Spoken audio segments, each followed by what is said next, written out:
Jurassic Park gave us some of the most terrifying dinosaur moments in movie history, and one scene that still baffles fans to this day is Nedry's death. He crashes his Jeep and gets ambushed by a Dilophosaurus, and just when you think he escaped, nope, it's inside the car with him. But wait, how did it get in there so quickly, as if it almost teleported itself into the Jeep to kill him?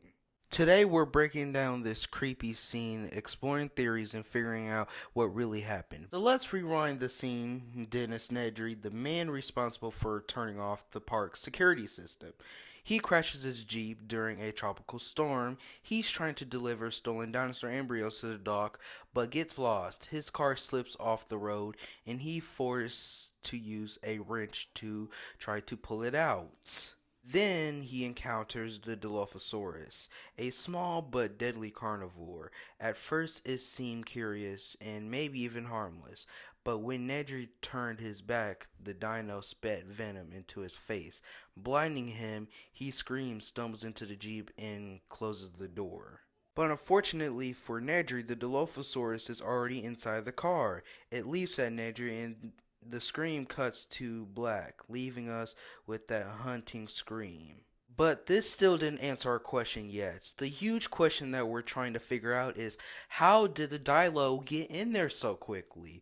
The Jeep is a two-door vehicle and Nedry enters through the driver's side. He closes the door behind him, but how could the dinosaur be inside?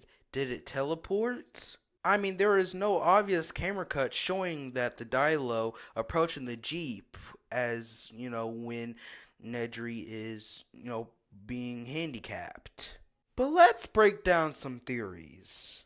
The Dilophosaurus had followed him the entire time. In the chaos of the rainstorm, the sound of thunder and Nedry's panic is completely believable that the Dilo followed him quietly. The Dilophosaurus in the movie are shown to be very sneaky and agile. The passenger side of the Jeep was likely left open earlier. Remember, Nedry left it open when he first crashed. The Dilophosaurus could have simply walked in and climbed inside the passenger side. But there was actually two Dilophosauruses. But we're trying to figure out, how did the second one manage to sneak inside so quickly? It was already moving into position while the first one was drawing his attention. I mean, we obviously know by now that Jurassic Park was breeding some of these creatures, so having more than one nearby wouldn't be so surprising whatsoever. So this adds an extra horror element, not just one predator, but a tag team of Dilophosauruses. But in my opinion, I think it would have made more sense that if the Dilophosaurus would have just chased Nedry into the car and started eating him. Director Steven Spielberg was creating a horror element. The classic monster suddenly appears trope. It's meant to catch you off guard. But just like in a slasher film, the camera is intentionally skips over the dinosaur's approach to give us that surprise attack. But here's a wild bonus theory for fun.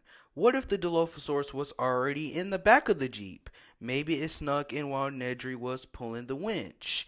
He never checked behind him. Maybe it crawled in and just waited. Sounds crazy.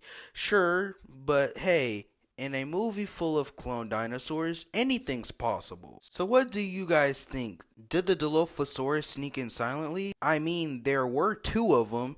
Or was it just awesome horror editing?